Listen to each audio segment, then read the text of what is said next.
We're helping them by giving them the skills to lift themselves out of poverty and then giving them work. We're training with exactly the things they need to know in this world. And in fact, that's actually a really key point. We use targeted learning. Again, Elon Musk, thank you. We teach to the problem and we target specifically what they're good at. You know, at the beginning, I was trying to figure out how are we going to find what they're good at? Right. But it was easy.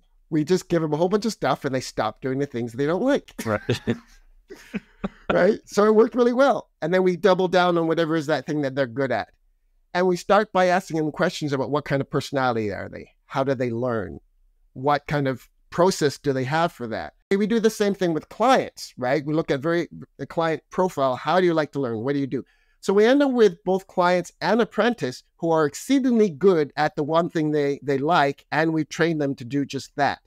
And then we use Google and Google Workspace. They do all the heavy lifting here. Google allows you to control all your content down to the letter, right? So in Google Docs, for instance, you can track who did every single thing right that has infinite undo right back to the letter. So security and privacy and collaboration, Google does all the heavy lifting there, but allows us to hyper-target jobs for the apprentice and give hyper-targeted services to the client where they can do just the thing that they want and nothing else.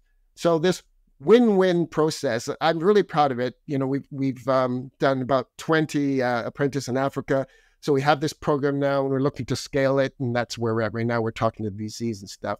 But I think this is the future of work. There's another company named Athena that does a similar thing with outsourcers, but they train just the top people. And that's really the thing. Most people don't make it through our process because we throw a lot of stuff at them because we're really checking and trying to understand their personality, their character. We don't care what they know. We want to know what their character is. If they have grit, if they can take constructive criticism. That's what we're looking for when we're talking to people. That's right. We can teach you something based on what you're good at.